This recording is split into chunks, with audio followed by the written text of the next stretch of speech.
Welcome back. Today we are making these absolutely delicious Oreo cupcakes. They have Oreos in just about every component. It's in the cupcake batter, it's in the frosting, and it's even sprinkled over the top of them. So to start off, I make one batch of my go-to chocolate cupcake recipe.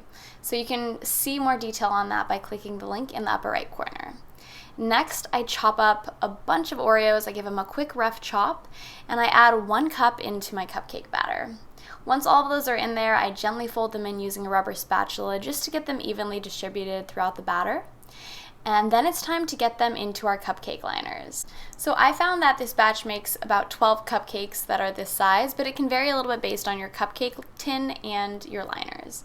So I popped those into a preheated 350-degree oven for 18 minutes, and then I worked on my Oreo frosting. I'm using 1 cup of unsalted butter here that's at room temperature. I'm adding in a pinch of salt, which is about 1/2 teaspoon, and a little bit of vanilla extract. I mix those together using my paddle attachment, and then it's time to incorporate some powdered sugar. Once I had slowly mixed that in, you can see I'm giving it some gentle pulses, I crushed up some Oreos.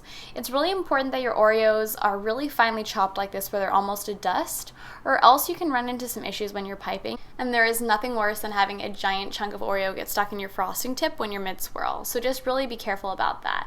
And you can tell once your frosting is ready, you can see it should have a pretty smooth consistency like this. You don't see any big chunks, and then you know you're going to be okay to add this to cupcakes.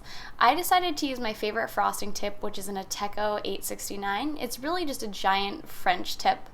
I added that into a large 18-inch piping bag, and I really love to use a tall coffee thermos like this to help fill my frosting bags. It makes life so much easier, and that way you don't get a bunch of frosting on the sides where your hands are going to hold the bag.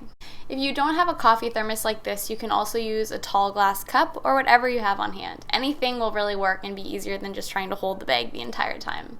I like to add a rubber band to the top of my piping bags just to make sure none of that frosting oozes out of the top.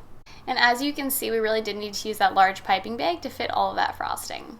Once the top was secured, it was time to pipe some of that delicious buttercream onto our Oreo cupcakes. So you can see the little bits of Oreo in there, and now it's time for my favorite part, piping a massive swirl on top of the cupcake. You could really stop at this point if you want and just do a little swirl if you don't like this much frosting, but I figure go big or go home. I also added a drizzle of some chocolate ganache that I had left over from a different project, as well as a quick little sprinkle of some leftover Oreo crumbs. So at this point in time, I really thought these cupcakes couldn't get any better, and they were complete. So I knew it was time for a taste test. Happy to report I am obsessed with this cupcake recipe. It is so moist, and I love the crunch from the Oreos that are in the cupcake batter.